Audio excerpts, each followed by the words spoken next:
Mis hermanos, Dios les bendiga. Bienvenidos a un repaso de la lección de escuela sabática. Bienvenidos al canal Apología Adventista, donde se hacen estudios profundos y sólidos de la Biblia. Sean bienvenidos a nuestros amigos y hermanos. Mandamos un cordial saludo en el nombre de nuestro Señor Jesucristo a los hermanos que siempre están pendientes de este material.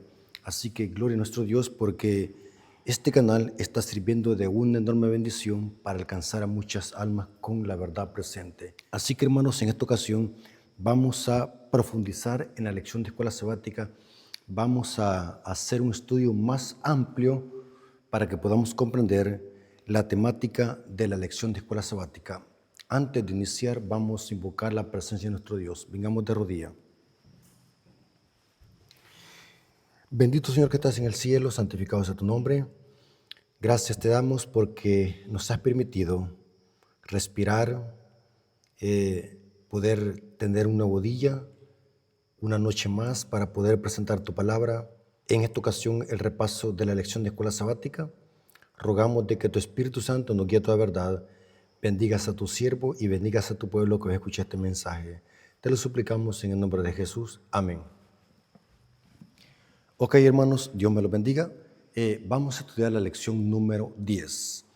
El objetivo de este repaso es para amplificar más el estudio de la lección de escuela sabática. Lo que buscamos es que los hermanos aprendan más, conozcan más de la Biblia, y este estudio o este repaso que no sea sustituto de su estudio personal. Usted también tiene que estudiar y reforzar su conocimiento con esta clase de mensajes o con este repaso de la lección. La lección número 10 trae como título Los que han llegado al fin del tiempo. Vamos a ver de que el versículo para memorizar está en 1 Corintios 10, versículos 11 y 12. Dice así: estas cosas le sucedieron, por ejemplo, y fueron escritas para advertirnos a nosotros, a los que han llegado al fin del tiempo. Así, el que piense estar firme, mire que no caiga. Hermanos, el apóstol Pablo aquí dice que las cosas que antes se escribieron fue para nuestra enseñanza, para advertirnos, para que no caigamos. Mire el que esté firme, que no caiga. O sea que el énfasis de Pablo es que podamos nosotros estudiar las experiencias de Israel para que no vayamos a cometer los mismos pecados. Lastimosamente la historia se repite y generación tras generación el pueblo de Dios comete los mismos pecados. Como iglesia, dice la sierva del Señor, que estamos repitiendo la historia del apóstata Israel. Dice la sierva del Señor en el libro Eventos de los Últimos Días, dice que los pecados que caracterizaron al Israel de antaño son los mismos pecados que se han introducido en el Israel espiritual, y ella lo aplica a la iglesia. Estamos siguiendo las huellas de Israel. Y aquí vemos de que el apóstol Pablo dice eso mismo, que las cosas que antes se escribieron fue para amonestarnos, es un ejemplo. Estas palabras de Pablo dejan claro que la historia se repite. Y para entender profecías apocalípticas es necesario conocer el Antiguo Testamento. En el Antiguo Testamento encontramos historias tipológicas, promesas, profecías, promesas de doble referencia, salmos de doble referencia. O sea que cuando nosotros estudiamos profecía apocalíptica, tenemos que tener en cuenta este principio. La historia se repite. Eso mismo dice Salomón en Eclesiastés 1:9, que la historia se repite. Lo que pasó en el Antiguo Testamento se cumple con la iglesia, se vuelve a repetir. Lo que antes fue local y literal, ahora se transforma en algo espiritual y mundial. Antes era Israel una nación local, ahora Israel representa toda la iglesia que está en todo el mundo. Somos el Israel espiritual, Pablo dice. Noten, hermano, el Egipto literal, representa hoy el mundo y el pecado. Faraón representa a Satanás. La Canaán terrenal representa la Canaán celestial. El monte de Sión representa el pueblo de Dios. O sea que todo lo que está en el Antiguo Testamento contiene una dimensión profética y apocalíptica. Por eso es que es bien importante que a la hora de estudiar profecía tengamos en cuenta este principio que dice Pablo. Las cosas que se escribieron antes es para amonestarnos a nosotros que estamos en el tiempo presente. Esas advertencias son para nosotros. Esto mismo lo dice en el versículo 6 Pablo, 1 Corintios 16. Estas cosas sucedieron en figura para nosotros, para que no codiciemos lo malo como ellos lo codiciaron. Noten, vemos cómo el apóstol Pablo hace el paralelo. No hagamos como aquellos hicieron. Y aquellas cosas se escribieron para nosotros, dice. Casi idéntico a lo que dice Pablo también en Romanos 15:4. Romanos 15:4 dice algo similar y dice: porque las cosas que se escribieron antes, para nuestra enseñanza se escribieron, a fin de que por la paciencia y la consolación de las Escrituras tengamos esperanza. Noten, las historias tipológicas no es solamente para amonestarnos a nosotros, sino también para darnos esperanza, para que perseveremos, para que no practiquemos lo mismo, para darnos consuelo. Ese es el objetivo de la Escritura. Las Escrituras del Antiguo Testamento, su objetivo es consolar al pueblo de Dios con las promesas, con las profecías, también de amonestarnos, enseñarnos, redarguir, para corregirlos. Inclusive Pablo, cuando dice en 2 Timoteo 3:16 al 17, dice, toda escritura es inspirada por Dios. Pablo, cuando habla de escritura, se refiere al Antiguo Testamento, el cual estaba formado de 3 partes: la Torá, los Nevi'im y los Ketuvim, que eran los profetas y los salmos. Hermanos, es bien importante que nosotros, si queremos conocer profecía bíblica o si queremos ser poderosos en temas proféticos, y como hemos dicho que la esencia de la profecía es el Evangelio, Cristo es el centro de la profecía, pero si queremos conocer profecía apocalíptica, conocer esos libros maravillosos como Daniel y Apocalipsis, tenemos que conocer principios para poder interpretar las profecías, y es conocer las historias tipológicas, conocer esas profecías y esas promesas del Antiguo Testamento para poder hacer la aplicación del símbolo y de la historia. Dice el comentario del día sábado, en la introducción del día sábado está un comentario que dice: la Biblia abunda en relatos acerca del pueblo de Dios que apuntan a acontecimientos futuros y contienen claves para entender la verdad presente. Noten, las historias pasadas son historias tipológicas que contienen claves que nos ayudan a entender la verdad presente, temas de actualidad. Por ejemplo, yo he hecho muchos ejemplos bíblicos o muchos sermones donde aplico este principio. Por ejemplo, si queremos interpretar Apocalipsis 13 sobre la bestia y la imagen de la bestia, tenemos que conocer la historia tipológica que proviene de Daniel capítulo 3. Si queremos conocer el símbolo de la marca de la bestia o qué simboliza la marca de la bestia, tenemos que ir a la historia de Caín y Abel. Fue a Caín que se le puso una marca, una señal. Si queremos conocer el tema de los 144,000, tenemos que estudiar el carácter de los 12 hijos de Jacob. Si queremos conocer los 2 grupos que van a estar hasta el tiempo del fin, los hijos del diablo y los hijos de Dios, los que guardan los mandamientos y los que guardan los mandamientos de la bestia, tenemos que ir a la historia ¿de qué? De Caín y Abel también. Si queremos conocer el símbolo del Cordero que se menciona en Apocalipsis, tenemos que ir a Génesis 3:21. Si queremos conocer lo que la Biblia habla del árbol de la vida que se menciona en Apocalipsis 22, tenemos que ir donde se menciona el árbol de la vida en el libro de Génesis. Noten que todo es tipológico. Si queremos conocer lo que es Babilonia de Apocalipsis 18, tenemos que ir a la Torre de Babel, porque ahí se menciona el imperio Babel. La historia de Babel es una tipología del falso nuevo orden mundial que van a establecer los poderes políticos y religiosos con los que fornica la ramera. Noten que todo es tipología. Si queremos conocer el por qué la ciudad santa, la Jerusalén celestial, tiene 12 puertas, tenemos que estudiar los caracteres de los 12 hijos de Jacob.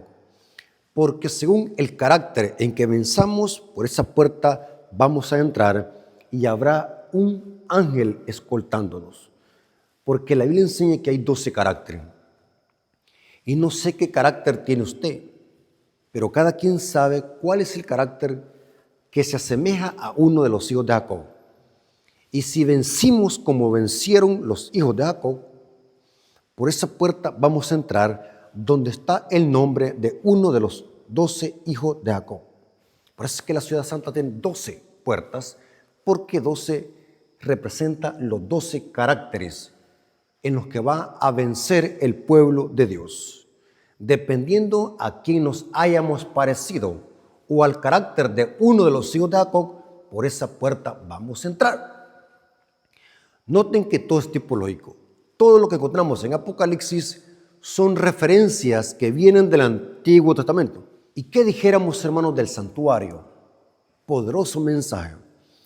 Todo el libro de Apocalipsis está fundamentado en el santuario, desde principio a fin. Sigue los pasos del santuario.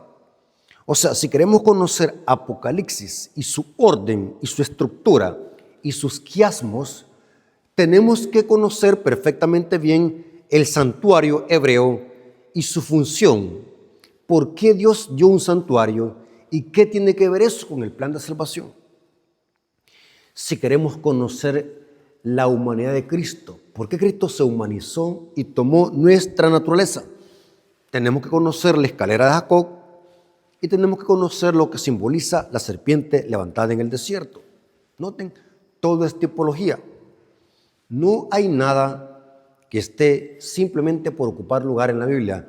Todo tiene su significado. Lo que tenemos que hacer es tener principios y disciplina a la hora de poder estudiar la simbología apocalíptica. ¿Por qué hay muchos errores de interpretación profética? ¿Por qué muchos tergiversan la profecía? Se creen que son maestros de profecía, pero lo que están haciendo es confundiendo a la gente que los escucha, porque no saben explicar ni saben interpretar correctamente los símbolos apocalípticos, porque descuidan el principio, y es que la historia del Antiguo Testamento son tipológicas que nos ayudan a comprender el símbolo apocalíptico.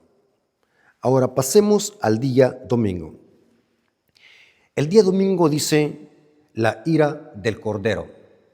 Noten la ira del Cordero. ¿Cómo así? ¿Será que el Cordero tiene ira? Bueno, hay que entender qué es ira. Cuando hablamos de ira, no estamos hablando de la ira carnal que manifiestan los seres humanos caídos. La ira de Dios es la justa indignación contra el pecado. Pero, ¿qué es la ira del Cordero? ¿Qué es la ira del Cordero? Esta expresión se menciona mucho en el libro de Apocalipsis. ¿Qué es la ira del Cordero? Vamos a ver de que la ira del Cordero es otro nombre que se le dan a las 7 plagas. Las 7 plagas van a caer sobre los impíos que tienen la marca de la bestia. Las plagas van a caer sobre los que rechazaron el sacrificio de Cristo. Las 7 plagas o la ira del Cordero va a caer sobre aquellos que rechazaron el Evangelio, que son los mensajes de los 3 ángeles. La ira del Cordero va a ser derramada sobre aquellos que no salieron de Babilonia. La ira del Cordero va a ser vaciada sobre aquellos habitantes que rechazaron la ley de Dios y la pisotearon. La ira del Cordero va a ser derramada sobre aquellos que rechazaron el sacrificio de Cristo y lo pisotearon. Es interesante que la Biblia dice que la ira de Dios está consumada en las 7 plagas postreras.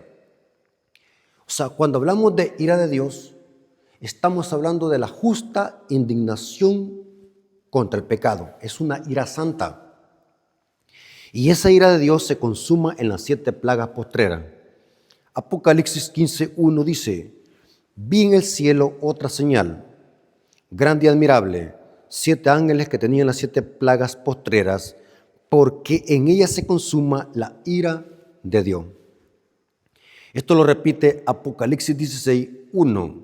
Apocalipsis 16:1 dice: oí una gran voz que decía desde el templo a los 7 ángeles: id y derramad sobre la tierra las 7 copas de la ira de Dios.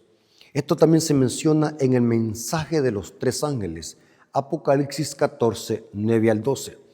La ira de Dios dice que va a ser derramada sobre los que adoran a la bestia, su imagen, y tienen la marca en sus frentes y en su mano. Eso dice el mensaje del tercer ángel.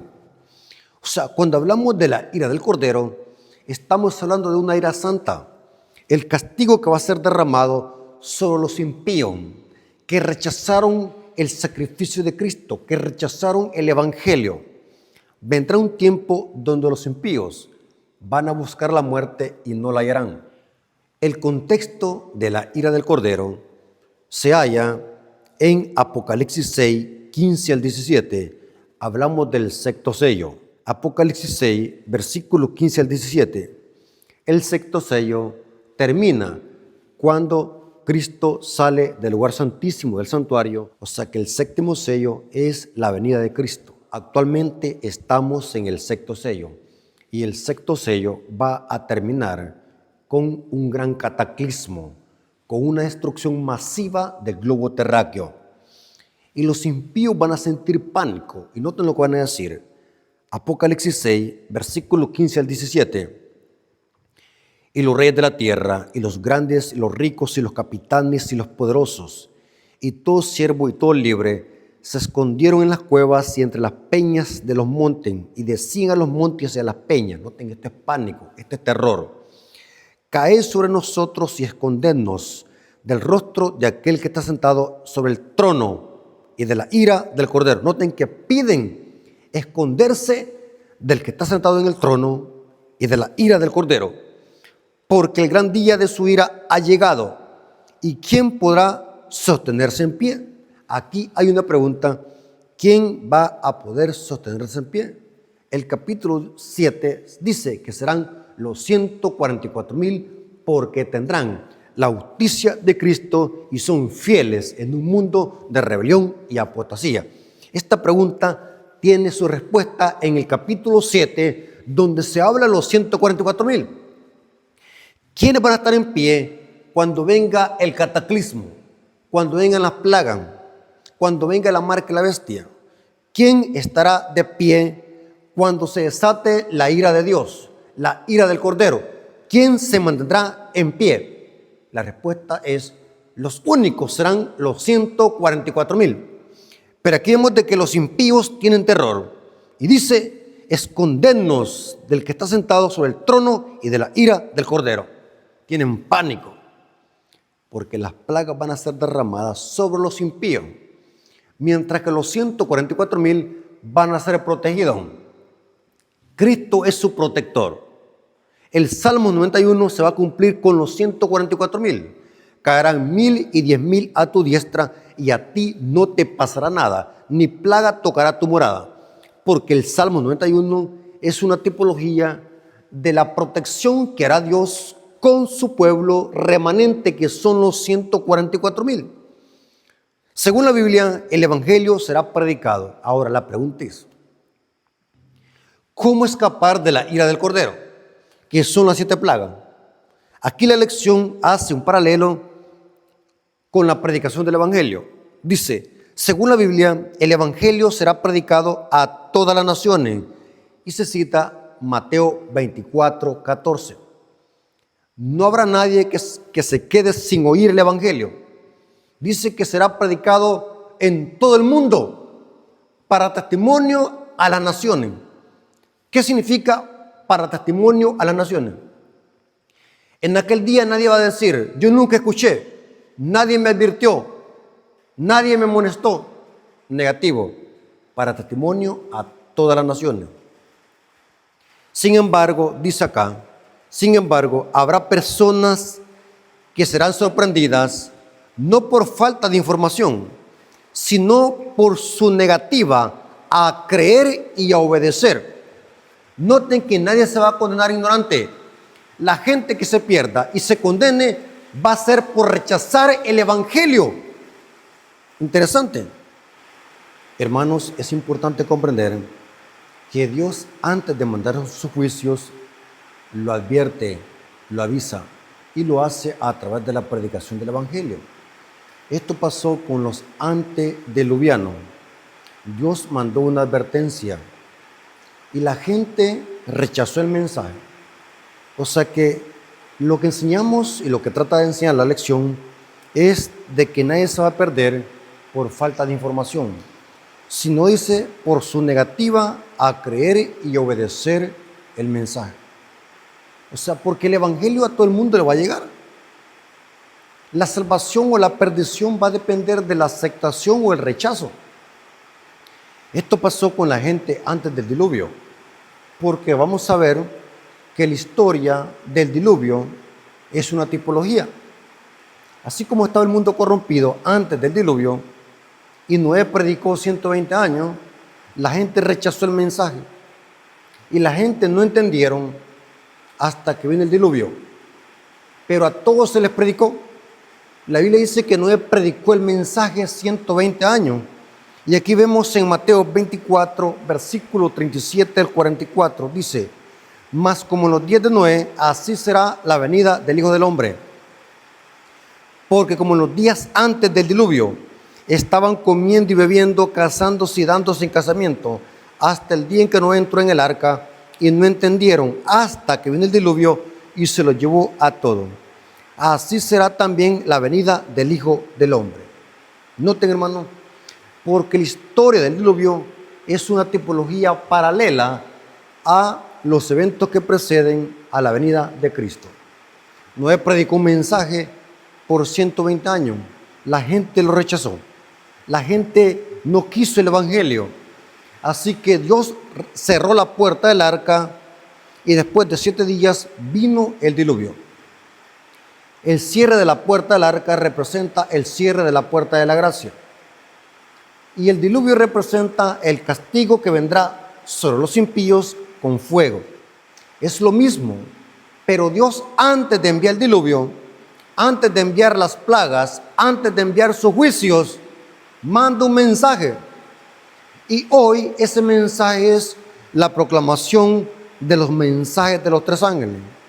Acá dice la lección, Jesús señala la historia del diluvio para advertirnos que su segunda venida será una sorpresa para muchos. En efecto,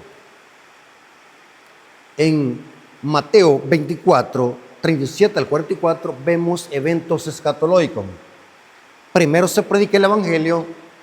Esos son los días de Noé. Se proclama el Evangelio. Se cierra la puerta del arca. Pasan 7 días y viene el diluvio.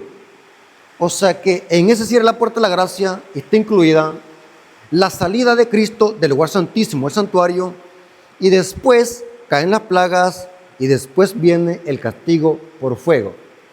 O sea que el día que vendrá como ladrón en la noche, que tomará por sorpresa a la iglesia, porque aquí el mensaje es para la iglesia, será el cierre de la puerta de la gracia.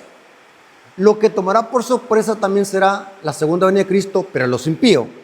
Pero para la iglesia, lo que va a tomar por sorpresa a los laodicenses que están durmiendo, aquellos cristianos tibios dentro de la iglesia adventista, ese día que vendrá como ladrón los va a sorprender. El día que viene como ladrón en la noche es el cierre de la puerta de la gracia, que es tipológico al cierre de la puerta del arca. ¿Por qué es tipología? Ahora, es interesante que la Biblia enseña que el diluvio no sorprendió al mundo por falta de información, sino por el rechazo al mensaje. Hermanos, tenemos que tener en cuenta que Dios es un Dios justo. Dios nunca va a castigar a nadie sin antes advertirlo, porque Dios es misericordioso. Antes de aplicar su justicia, aplica su misericordia y lo hace a través del Evangelio. Dios manda la predicación del Evangelio. Dios manda su mensaje a través de 3 ángeles en Apocalipsis. Y ese mensaje va a toda nación, tribu, lengua y pueblo. Porque Dios no quiere que nadie se pierda, sino que todos procedan al arrepentimiento. El problema fue que rechazaron el mensaje. El apóstol Pedro dice algo terrible. Segunda de Pedro, capítulo 3, versículos 1 al 6. Segunda de Pedro, capítulo 3, versículo 1 al 6, dice: Amados, esta es la segunda carta que os escribo, y en ambas despierto con exhortación vuestro limpio entendimiento, para que tengan memoria de las palabras que antes, noten ahí está la tipología, que antes había sido dichas por los santos profetas, y del mandamiento del Señor y el Salvador dado por vuestros apóstoles. Noten, sabiendo primero esto, que en los postreros días vendrán burladores. Noten que se habla, que fue predicho eso, se anunció por los apóstoles y por los profetas y por Cristo. Ahora Pedro la aplica hoy. Dice, porque en los postreros días vendrán burladores. Esto significa que antes del diluvio habían burladores, que se burlaron ¿de quién? De Noé y su mensaje. En el tiempo del fin, cuando Cristo esté por venir, y antes de que cierre la puerta de la gracia, también habrán burladores. ¿Qué van a decir? Que van a andar conforme a sus propias concupiscencias, y diciendo, noten lo que van a decir estos impíos, ¿dónde está la promesa de su advenimiento? Hay gente que se burla hoy. Ya tienen más de 150 años de decir lo mismo. Estos adventistas fanáticos tienen más de 150 años de venir diciendo que va a venir una ley dominical, que va a venir una persecución, y no viene, se burlan, pero la profecía se va a cumplir tarde o temprano. Y estos burladores les va a llegar su castigo. Si no se arrepienten, les va a llegar su castigo. Y noten cómo van a decir de una forma sarcástica: ¿dónde está la promesa de su advenimiento? Porque del día que los padres durmieron, todas las cosas permanecen así, como desde el principio, desde la creación. Estos se ignoran voluntariamente. Noten que esta no es una ignorancia cualquiera. Todos somos ignorantes en algún aspecto. Yo soy ignorante. Crezco en conocimiento todos los días. Pero aquí se habla de una ignorancia a propósito y voluntaria.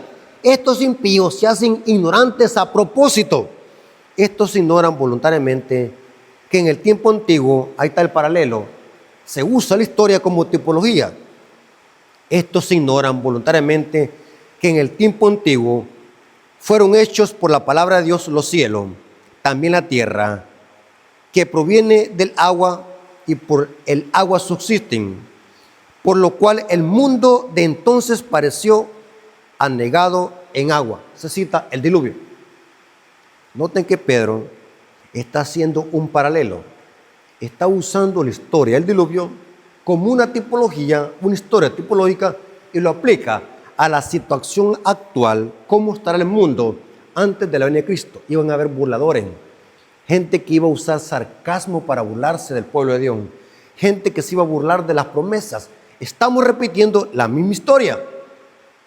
Por eso, hermanos, la lección lo que viene enseñándonos es que para poder entender eventos proféticos y escatológicos tenemos que conocer historias tipológicas del Antiguo Testamento. En este caso se cita la historia del diluvio.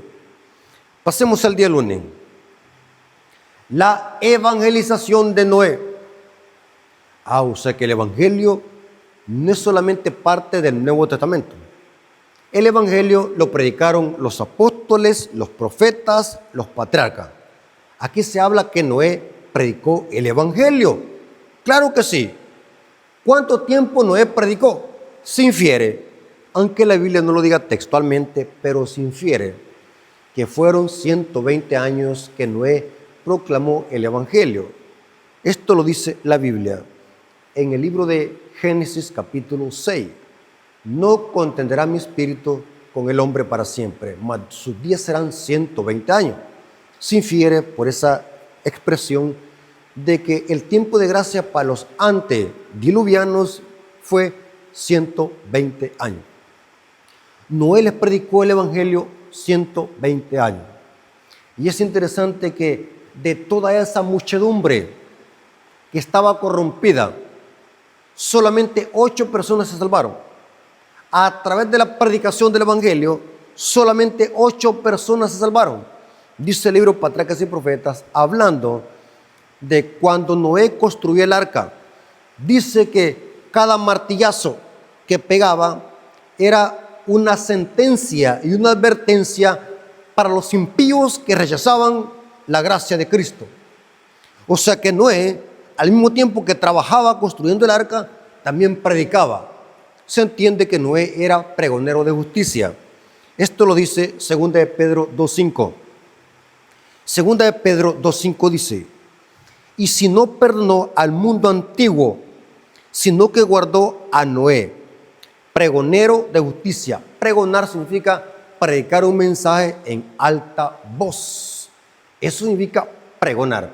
Se entiende por estas palabras de Pedro que Noé, al mismo tiempo que predicaba, también construía el arca, porque Noé era pregonero de justicia, con otras 7 personas trayendo el diluvio sobre el mundo de los impíos. O sea que la predicación del evangelio en labios de Noé era una condenación para los impíos, porque los impíos rechazaron el mensaje. O sea que el evangelio condena y salva. ¿Cómo así? Sí, el evangelio condena y salva. Depende la aceptación y el rechazo. La Biblia dice eso. Dice Cristo: yo no iré al mundo para condenarlo, sino para salvarlo. Pero el que no cree ya ha sido condenado.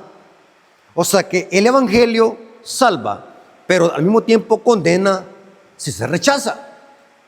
Eso es evangelio, según la Biblia. Y dice el comentario del día lunes acá: Pedro dice que se burlaban de Noé. Se infiere: así será en el fin. En la actualidad, aunque un asombroso número de culturas, desde los antiguos griegos hasta los mayas, registran la historia de un diluvio global y devastador. O sea que en las culturas, no solamente hebrea, hay muchas culturas antiguas que hablan de un diluvio. Era muy conocido un diluvio. Era muy conocido de que viene un diluvio. Pero dice aquí: registra la historia de un diluvio global. Muchas historias y muchas culturas antiguas. Dice: la narración bíblica acerca del diluvio es una de las más ridiculizadas por escépticos, aún por cristianos agnósticos. Hay ateo, gente impía que se burla. Eso, el diluvio, es una ciencia ficción. No existe. Nunca existió.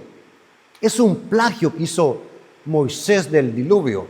Ya muchas culturas antiguas hablaban de un diluvio. Eso es una falacia. No existió ningún diluvio. La gente se burla. Aún los estadistas, los ateos, se creen más sabios que Dios. Se creen más sabios de que la Biblia. Se burlan de que no existió ningún diluvio. Pero cuando vamos a la Biblia dice que sí existió un diluvio. Lo citó Cristo muchas veces, la historia del diluvio.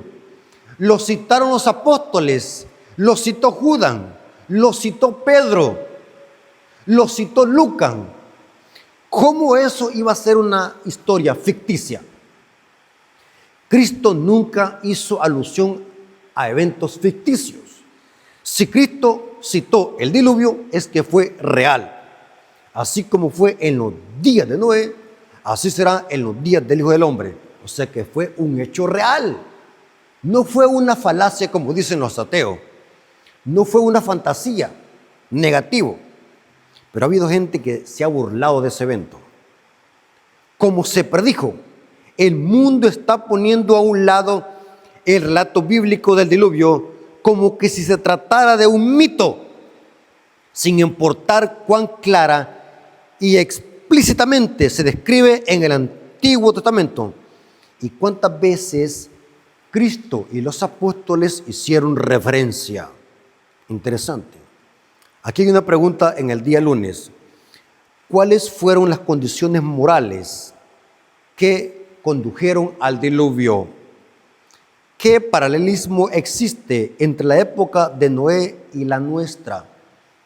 ¿Cuál era la condición moral de la gente que vivía antes del diluvio y la condición moral de la gente en la actualidad? Eso hice la pregunta. Bueno, vamos a ver de que la gente estaba corrompida. La tierra estaba llena de violencia, había maldad por doquier. La mente de la humanidad antes del diluvio solamente pensaba en el pecado, en la maldad, en quebrantar la ley de Dios, en rebelarse en contra de Dios. Era gente que vivía en la maldad de continuo. Esto lo dice Génesis capítulo 6, versículos 5 al 6, y después nos saltamos al versículo 11. Génesis capítulo 6, versículos 5 al 6, y después nos saltamos al versículo 11. Noten cómo se describe la condición moral de que trajo el diluvio.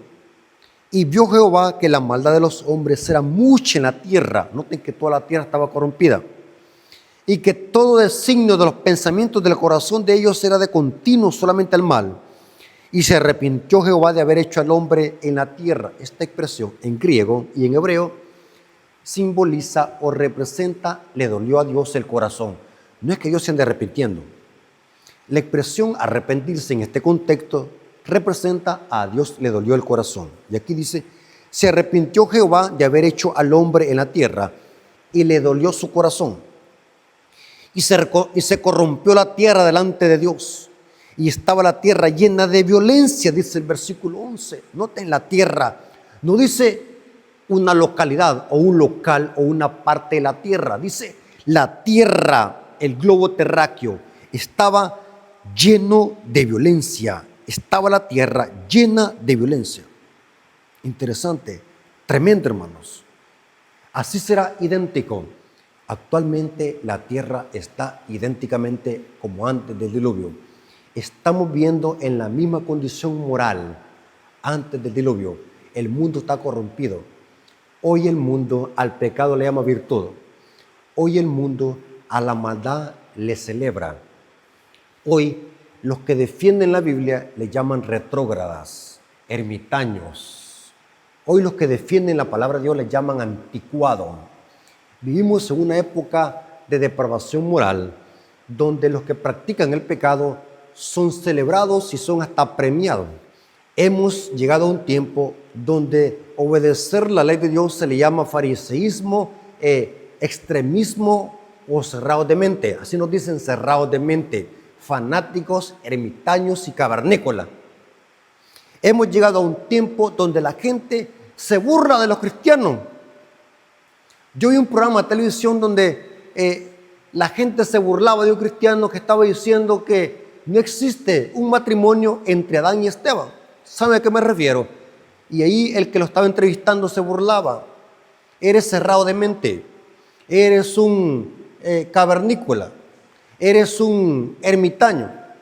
Y le ponían nombres despectivos porque el cristiano estaba defendiendo la palabra de Dios. Estamos viviendo la misma época como antes del diluvio. Idéntico. Esto lo dijo Cristo en Mateo 24, versículo 37 al 39. Mateo 24, versículo 37 al 39, dice: Mas como en los días de Noé, así será la venida del Hijo del Hombre. Porque como en los días antes del diluvio estaban comiendo, bebiendo y casándose y dándose en casamiento, hasta el día en que no entró en el arca y no entendieron, hasta que vino el diluvio y se lo llevó a todo. Así será también, ahí está el paralelo, así será también la venida del Hijo del Hombre. El mundo estará igualito como antes del diluvio, corrompido, lleno de violencia. La humanidad estará pisoteando la ley de Dios, pero así como Noé, habrá un remanente que exaltará la ley de Dios, que en Apocalipsis le llama los santos que guardan los mandamientos. Dios siempre ha tenido un remanente. Y hablando de Noé, el justo Noé, noten cómo dice Hebreos capítulo 11, versículo 7. Hebreos capítulo 11, versículo 7 dice: por la fe Noé, cuando fue advertido por Dios acerca de cosas que aún no se veían, con temor preparó el arca en que su casa se salvase. Esta palabra temor no significa tener miedo, sino que significa obediencia. Noé obedecía, tenía temor de Dios, y por esa fe condenó al mundo y fue hecho heredero de la justicia que viene por la fe. Noten que Noé es un hombre de fe, era un hombre que tenía fe, la fe de Jesús. Noé guardaba los mandamientos porque temía a Dios y tenía la fe de Jesús. Interesante, muy interesante. Pasemos al día martes. En el día martes se presenta otra historia tipológica, la destrucción de Sodoma y Gomorra. Tanto el diluvio como Sodoma y Gomorra representan el estado moral y espiritual en que se encontrará el mundo antes de la venida de Cristo, porque son historias tipológicas. Por ejemplo, aquí la lección del día martes viene hablando de Sodoma y Gomorra. La historia de Sodoma y Gomorra son tipología, son historias tipológicas. ¿Qué significa historia tipológica? Que son historias que tienen una aplicación profética, son historias con doble referencia. Es una historia que se cumplió en efecto. La evidencia que existió Sodoma y Gomorra y que Dios castigó con fuego y azufre estas ciudades impías, tenemos el testimonio vívido del Mar Muerto. Ahí estaba situada la ciudad de Sodoma y Gomorra y las ciudades circunvecinas. El cráter que se encuentra en el Mar Muerto lo hizo el potente fuego que lamió estas ciudades. Allí mismo estaba situada la ciudad de Sodoma y Gomorra, donde está el Mar Muerto. Bien dicho su nombre. El nombre le precede, Mar Muerto, porque la agua que hay allí es la más salada del globo terráqueo. No existe ningún tipo de vida. Y si alguien se ahoga, flota, porque hay mucha sal. Más sal que de cualquier parte del mundo. Por eso es que se le conoce Mar Muerto. No hay ninguna especie de vida. Allí estaba la ciudad de Sodoma y Gomorra. Y la destrucción de Sodoma y Gomorra representa la destrucción de los impíos con fuego después de los 1000 años. Pedro hace ese paralelo. El apóstol Pedro, aparte de citar el diluvio, también cita a Sodoma y Gomorra para hablar del tiempo del fin. Segunda de Pedro capítulo 2 versículos 5 al 6 dice, Segunda de Pedro capítulo 2 versículos 5 al 6, y si no perdonó al mundo antiguo, sino que guardó a Noé, pregonero de justicia, con otras 7 personas, trayendo el diluvio sobre el mundo de los impíos, y si condenó por destrucción a las ciudades de Sodoma y Gomorra, reduciéndolas a cenizas y poniéndolas de ejemplo. Noten que ahí está la tipología, poniéndolas de ejemplo a los que habían de vivir impíamente. La destrucción de Sodoma y Gomorra es una tipología. Así como Dios destruyó a estas ciudades impías, porque la maldad llegó hasta el colmo, así también Dios va a destruir a los impíos con fuego y azufre después de los 1000 años. Inclusive Judas hace el mismo paralelo que hace Pedro. Judas capítulo 1 versículo 7 se usa el mismo término ejemplo. Fueron puestas como ejemplo. Esto es una tipología o una historia de doble referencia. Judas capítulo 1 versículo 7 dice, como Sodoma y Gomorra y las ciudades vecinas, las cuales de la misma manera que aquellos, noten que ahí está la tipología y el paralelo, de la misma manera que aquellos, habiendo fornicado e ido en pos de vicios contra la naturaleza, fueron puestos por ejemplo, sufriendo el castigo del fuego eterno. Ese fuego era fuego eterno porque provenía de Dios, pero las ciudades fueron consumidas a ceniza. Las consecuencias fueron eternas. Las ciudades fueron quemadas y fueron puestas como ejemplo. Así será con los impíos después de los 1000 años. Por eso es que es una tipología. Apocalipsis 29 dice que los impíos van a ser quemados también con fuego y azufre. Y subieron sobre la anchura de la tierra y rodearon el campamento de los santos y la ciudad amada. Y de Dios descendió fuego del cielo y los consumió. Noten, del cielo descendió fuego y los consumió. Este fuego lleva azufre también, el mismo castigo que sufrió Sodoma y Gomorra. Noten cómo dice Apocalipsis 21, 9. Apocalipsis 21, 8 y 9. Especialmente veamos el versículo 8 para que vean de que este fuego lleva azufre, igual como fue el fuego que cayó sobre Sodoma y Gomorra. Dice Apocalipsis 21, 8, dice: pero los cobardes e incrédulos, los abominables y los homicidas, los fornicarios y los hechiceros, los idólatras y todos los mentirosos tendrán su parte en el lago de fuego que arde con fuego y azufre, que es la muerte segunda. Noten, fuego y azufre. Este lago contiene fuego y azufre, y ese lago se produce por el fuego que cae del cielo. Esto mismo pasó con Sodoma y Gomorra. Sodoma y Gomorra fueron destruidas con fuego eterno, con fuego y azufre que cayó del cielo. Esto lo dice Génesis 19, versículos 24 al 28. Génesis 19, versículo 24, y después nos pasamos al versículo 28. Dice así: entonces Jehová hizo llover sobre Sodoma y Gomorra azufre y fuego de parte de Jehová desde los cielos. Lo mismo que dice Apocalipsis 29. Y noten lo que dice el versículo 28 del capítulo 19 de Génesis. Y miró hacia Sodoma y Gomorra y hacia toda la tierra de aquella llanura miró. Y aquí que el humo subía de la tierra como el humo de un horno. Por eso es que se cree, hermanos, que lo que pasó con Sodoma y Gomorra, lo que Dios hizo fue un gran holocausto, porque la palabra holocausto significa del todo quemado, o mejor dicho, una palabra más apegada al hebreo, como subiendo humo. Holocausto significa como subiendo humo. Lo que pasó con Sodoma y Gomorra es que Dios hizo un holocausto. Los impíos de Sodoma y Gomorra murieron como corderos. La maldad de estas naciones, de estas ciudades, había llegado al colmo.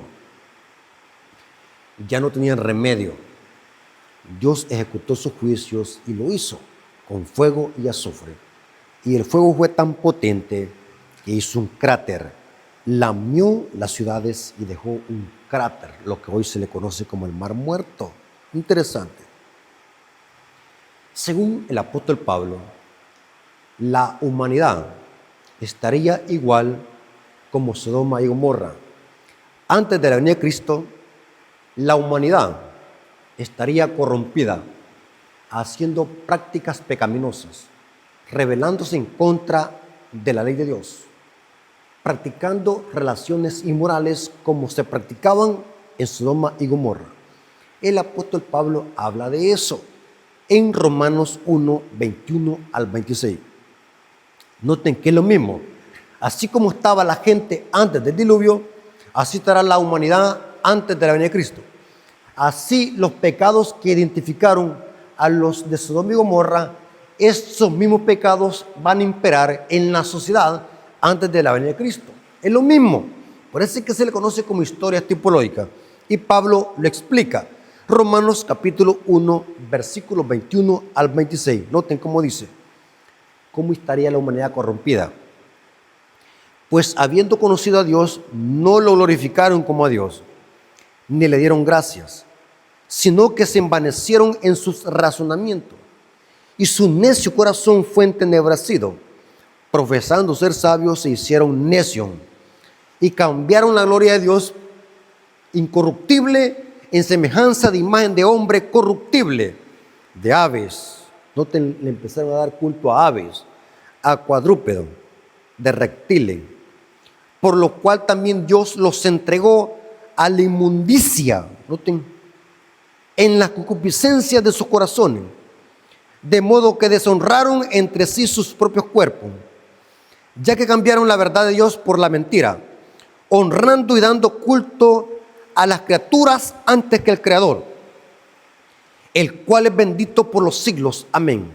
Por esto Dios los entregó a pasiones vergonzosas, pues aún sus mujeres cambiaron el uso natural por el que es contrario a la naturaleza. ¿Sabe qué significa eso? Significa que se hicieron del otro bando. Tanto los hombres como las mujeres se hicieron del otro bando. Aquí decimos, en El Salvador tenemos un dicho despectivo: se le volteó la tortilla. Ustedes saben, hermanos, perfectamente a qué me refiero. No hay necesidad que lo explique con detalles, hermanos. Pero es interesante que la humanidad estará corrompida como fue antes del diluvio y antes de la destrucción de Sodoma y Gomorra. Terrible, hermanos. Pasemos al día miércoles. El día miércoles dice el juez de toda la tierra. Ahora, el énfasis de este día nos presenta que antes de la destrucción de Sodoma y Gomorra, Dios envió también una advertencia. Antes del diluvio, la advertencia fue a través de Noé. Antes de la destrucción de Sodoma y Gomorra, Dios mandó un mensaje a través de 3 ángeles. Y uno de esos varones era Jehová de los ejércitos. O sea, los 3 ángeles que llegaron donde Abraham, antes de la destrucción de Sodoma y Gomorra, representan los mensajes de los 3 ángeles que se predican antes de la destrucción del mundo. O sea, la historia de Sodoma y Gomorra es tipológica a los eventos que preceden a la segunda venida de Cristo.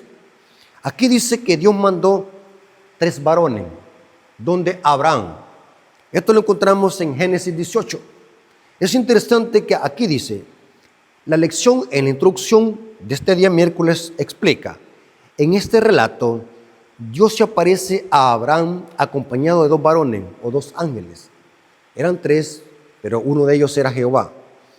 Cuando el patriarca los ve, invita a los visitantes celestiales a una comida. Noten que aquí dice que en ese momento Dios promete que Abraham y Sara tendrían un hijo del cual descendería el Mesías, Jesús de Nazaret. En efecto, Cristo proviene del linaje de Abraham. Cristo es la simiente de Abraham. Noten cómo vemos este panorama, que antes de la destrucción de Sodoma y Gomorra se presentan 3 varones, uno de ellos era Jehová, advierte sobre la destrucción de Sodoma. Estos 3 varones sacan a Lot y a sus hijas de Sodoma. Vemos un evento como Dios promete que nacería una descendencia de Abraham. En ese momento era Isaac, y de Isaac iba a venir el Mesías según Gálatas 3:16. Vemos aquí profecías tipológicas. Pero ahora vamos a ver que la gente de Sodoma y Gomorra era gente malvada. Hermanos, no nos confundamos. La gente tiene un mal concepto de Dios. Dicen Dios es amor. Dice la gente, Dios no va a permitir que sus hijos se pierdan. Así como el padre, aunque sus hijos sean malos, siempre los ama. Y hacen ese tipo de paralelo sentimental. Claro que Dios es amor, pero también es fuego consumidor. La misericordia de Dios tiene un límite, hermanos, en el sentido de que Dios no va a permitir que el pecador se burle y se autodestruya. Dios le puso fin a la maldad de Sodoma y Gomorra, porque la maldad de Sodoma y Gomorra llegó hasta el colmo. ¿Saben qué significa la palabra colmo? Hasta el límite. Esto lo dice Génesis 18, versículos 20 al 26. Entonces Jehová dijo, por cuanto el clamor contra Sodoma y Gomorra se aumenta más y más, y el pecado de ellos se ha agravado en extremo. Descenderé ahora y veré si han consumado su obra según el clamor que ha venido hasta mí. Y si no, lo sabré. Y se apartaron de allí los varones y fueron hacia Sodoma. Pero Abraham estaba aún delante de Jehová, porque uno de esos 3 varones era Jehová. Y se acercaron a Abraham y dijo, y ahora noten cómo dice Abraham a Jehová. Y se acercó a Abraham y dijo, aquí Abraham está intercediendo por el justo Lot. La intercesión no es para los impíos de Sodoma y Gomorra. Aquí Abraham está intercediendo por su sobrino Lot. Y se acercó a Abraham y le dijo, ¿destruirás también al justo con el impío? Quizás haya 50 justos. ¿El juez de toda la tierra no ha de hacer lo que es justo? Noten que Abraham está intercediendo por Lot. Entonces respondió Jehová, si hallare en Sodoma 50 justos dentro de la ciudad, perdonaré a todo este lugar por amor de ellos. Noten que Dios sabe, hermanos, y esto lo tengo bien comprobado. Basándonos en esta historia, este mundo ya hubiese sido destruido, pero Dios no lo destruye por amor a su iglesia que aún está en esta tierra. El mundo le debe a la iglesia. Noten el mundo cómo nos odia, el mundo cómo al final va a perseguir a la iglesia. Y no se dan cuenta que por amor a nosotros, porque Dios ama a su iglesia, Dios ama a su pueblo, y por amor a su pueblo aún Dios no destruye esta tierra. Es lo mismo. Dios ama a su iglesia. La iglesia es como la niña de los ojos de Dios. Y por esa iglesia que está en esta tierra no manda juicios en este momento. No porque Dios hace mucho le hubiese puesto fin a la maldad de este mundo, como lo hizo con Sodoma y Gomorra. Pero Dios tiene un pueblo aquí en esta tierra. Así como Dios tenía Lot en Sodoma. Y Dios tuvo que sacar a Lot de Sodoma para que cayeran los juicios sobre Sodoma. Esto mismo pasará en el tiempo del fin. Dios llama a sus hijos a que salgan de Babilonia antes de que sea demasiado tarde. Cuando decimos Dios va a sacar a sus hijos, no significa que Dios los va a llevar para otro planeta o los va a llevar en el rapto secreto para cuidarnos de este mundo. Negativo. Dios aún en este mundo cuidará a su pueblo de todo tipo de destrucción que venga sobre esta tierra. La promesa de las plagas en Egipto y la promesa del Salmo 91 se cumple con los 144,000.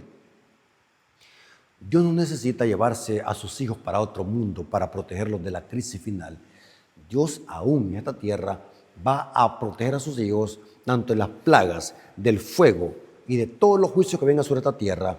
Vimos la semana pasada que el pueblo de Dios será protegido en el tiempo de angustia de Jacob, porque Dios es su protector.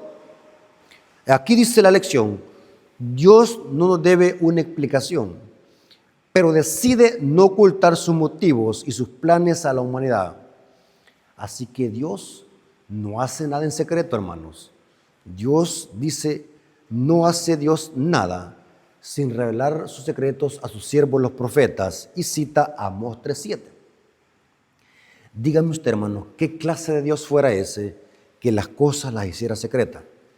Dios en su amor y en su misericordia les advierte a todo el mundo, viene una destrucción, arrepiéntanse, viene un castigo, vienen plagas, vienen juicios de Dios. Dios dice en su palabra, viene un diluvio no de agua, sino de fuego, que arderá sobre los habitantes impíos de esta tierra. Aquí dice, antes de destruir a Sodoma y Gomorra, Dios informó a Abraham lo que estaba a punto de suceder. O sea que los 3 varones, y uno de esos era Jehová de los ejércitos, llegaron donde Abraham para advertir lo que iba a pasar en Sodoma y Gomorra. Y después estos varones se fueron para donde Lot a decirle a Lot, sal de Sodoma, porque esta ciudad está pronto por ser destruida. Noten, interesante. Pasemos al día jueves. El día jueves nos viene hablando del juicio investigador que habla Daniel capítulo 7, versículos 9 al 10. Ahora, ¿qué es el juicio preadvenimiento? Aquí la lección del día jueves habla de un juicio preadvenimiento. Ahora, para entender también este evento escatológico, que es verdad presente, porque estamos en las horas de este juicio, para entender este evento también tenemos que conocer tipología hebrea. ¿A dónde encontramos este juicio preadvenimiento antes de la venida de Cristo?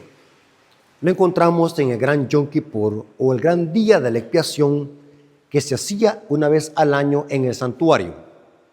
O sea que el juicio que se le conoce en el mundo adventista como juicio investigador proviene del gran Yom Kippur o el día de la expiación, o conocido como los hebreos el día del perdón.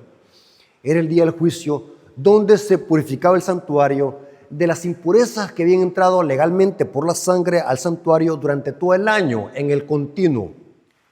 O sea, el juicio que encontramos en Daniel 7, 9 al 10, proviene del gran Yom Kippur o el día de la expiación que encontramos en Levíticos 16. Vamos a ver de que este juicio se hace en el cielo, porque en el cielo hay un santuario y la liturgia que se hacía en el santuario terrenal es una tipología de lo que Cristo hace en el santuario celestial. ¿Por qué los protestantes tienen un concepto erróneo de profecía y del plan de salvación? Porque desconocen rotundamente el santuario y su tipología y su liturgia. En el cielo vemos un juicio. En el cielo vemos que se desarrolla un juicio preadvenimiento. Daniel 7, 9 al 10, los adventistas le conocemos el juicio investigador que se hace antes de la venida de Cristo y se hace en el cielo. En este juicio son juzgados el pueblo de Dios, empezando por los justos muertos y terminando por los justos vivos. La pregunta es, ¿por qué Dios necesita hacer un juicio? Para solucionar el problema del pecado y para vindicar su carácter y para demostrar al mundo entero y al universo que Dios es justo. Porque Dios pudiese hacer algo arbitrariamente, sin importarle lo que piense el universo y los ángeles, pero no sería un Dios justo y de amor. Dios se preocupa aún por lo que piensan los seres de los otros mundos. Dios se preocupa aún por lo que piensan los ángeles. Por eso es que Dios hace un juicio para vindicar su carácter y salvar al pecador arrepentido. O sea que el juicio investigador no solamente es para solucionar el problema del pecado, sino también para vindicar el carácter de Dios y dar el juicio o el veredicto en favor de los santos. Y este juicio también se purifica el santuario. O sea que el juicio investigador es un tema cardinal en el pueblo adventista. Toda esta tipología proviene del gran día de la expiación que encontramos en Levítico 16.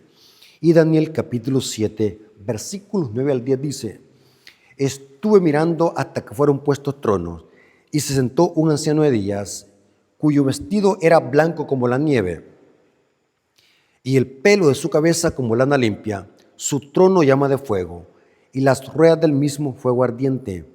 Un río de fuego procedía y salía delante de él, y millares de millares le servían, y millones de millones asistían delante de él. El juez se sentó y los libros fueron abiertos. Esta es una sala de juicio. Este juicio que se menciona aquí es el juicio preadvenimiento, que los adventistas le llamamos juicio investigador, que se hace en el cielo antes de la venida de Cristo. Noten cómo dice los versículos 13 y 14. Daniel 7, versículo 13 al 14 dice: noten aquí que la venida del Hijo del Hombre no es a la tierra. Y esta fue la confusión de los mileritas. La venida del Hijo del Hombre acá es hacia el anciano de ella para iniciar la obra de juicio. Esto está pasando en el cielo, no en la tierra. Miraba yo en visión de la noche, y aquí con las nubes del cielo venía uno como un hijo de hombre. ¿Pero a dónde viene? Que vino hasta el anciano de días, y le hicieron acercarse delante de él, y le fue dado dominio, gloria y reino, para que todos los pueblos, naciones y lenguas le sirvieran.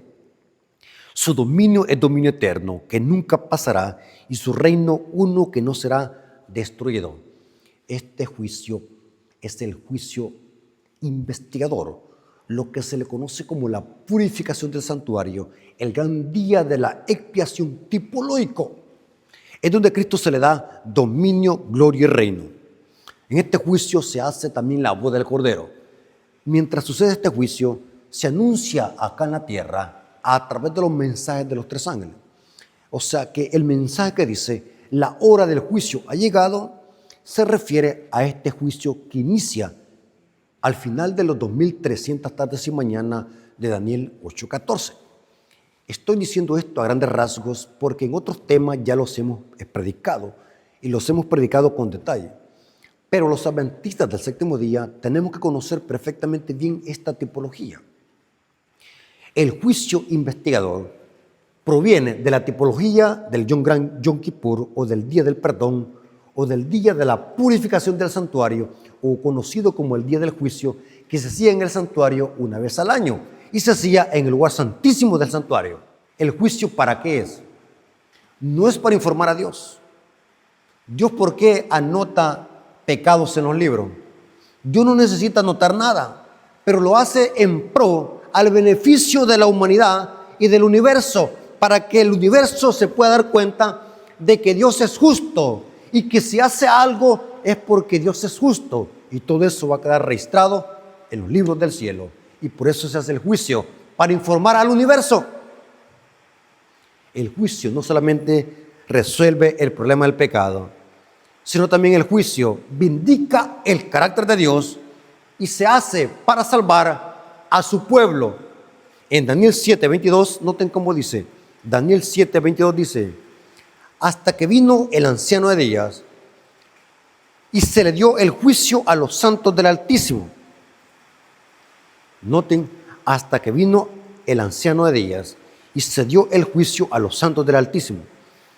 Y llegó el tiempo y los santos del Altísimo recibieron el reino. Una mejor traducción sería: y el juicio se dio a favor de los santos del Altísimo. En el hebreo, esa es la fuerza del texto. Y el juicio se dio a favor de los santos del Altísimo. O sea que el juicio también es evangelio. O sea, cuando hablamos de juicio, hablamos de evangelio. No es algo que tenemos que tener miedo. El juicio es esperanza. El juicio es misericordia. Porque si estamos en Cristo, no tenemos que temer al juicio. La lección dice acá, tiene un comentario del día jueves: no cabe duda de que la humanidad es juzgada por Dios. Eclesiastés 12:14. Asegura que Dios traerá toda obra a juicio.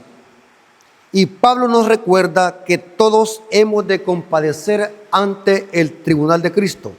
Se cita Romanos 14:10 y Eclesiastés 12:14. Dios no necesita registros para saber quién se salvará o se perderá. Pero los ángeles, y yo le añado aquí, los habitantes de los mundos no caídos, pero los ángeles que han estado examinando el plan de salvación en todo tiempo, se cita 1 Pedro 1:12, naturalmente preguntan. Ellos fueron testigos de la rebelión de Satanás, vieron a un tercio de sus compañeros expulsados del cielo, Apocalipsis 12:4-9. Y ahora Dios nos trae ante Él. Dios abre los libros y permite que los santos vean lo que hay en ellos. Y si alguien se pierde, y si Dios ejecuta su juicio sobre alguien, es porque Dios es justo y misericordioso, y ahí estará todo registrado. Para eso es el juicio, para informar al universo y a los habitantes de los mundos no caídos. Hermanos, el juicio investigador ha sido una creencia atacada en el ambiente de la iglesia adventista, no solamente por parte de protestantes, sino también por adventistas que han apostatado, teólogos que han apostatado como Desmond Ford, que hizo una gran temática, una gran exposición teológica, según él, para refutar el juicio investigador. Desmond Ford hizo un documento de casi 500 páginas donde contradecía el juicio investigador, diciendo que era una falacia. Desmond Ford atacó el libro Conflicto de los Siglos. Hay un capítulo en el libro Conflicto de los Siglos que habla juicio investigador. El juicio significa de que nuestros pecados van a ser borrados de una vez para siempre del santuario celestial y de los libros celestiales. Hermanos, qué preciosa promesa. Hermanos, como pueblo de Dios tenemos que vivir en armonía con esta esperanza. no simplemente ser teoría. Tenemos que vivir una vida santa mientras Dios purifica el santuario en el cielo. La iglesia tiene que estar purificándose en esta tierra, porque Cristo hace una obra de purificación en el santuario, porque Cristo de esa manera prepara ese lugar que prometió ir a prepararlo. Cristo hizo una promesa: me voy a preparar un lugar. Cuando analizamos el libro de Daniel y el libro de Hebreos, Cristo prepara ese lugar a través de la purificación del santuario, a través de una obra de juicio y una obra de mediador. Hermanos, Dios les bendiga. Espero que esta información o este repaso de la lección les haya servido para que podamos ampliar más el conocimiento para la honra y gloria de Dios. Así que Dios les bendiga. Vamos a orar para terminar con este precioso repaso de la lección de escuela sabática. Vengamos de rodillas. Bendito Señor que estás en el cielo, santificado sea tu nombre. Te damos gracias porque hemos aprendido mucho en este repaso de la lección. Bendice tu pueblo, bendícelos a nosotros, para que no vayamos a ser de esos impíos que van a soportar la ira del Cordero. Ayúdalos, Señor, a escapar de esos juicios. Ayúdalos, Señor, a vivir una vida piadosa y santa en este mundo. Gracias por este repaso de la lección, gracias por esta tremenda información. Te lo agradecemos en el nombre de Jesús. Amén. Dios me los bendiga, hermanos.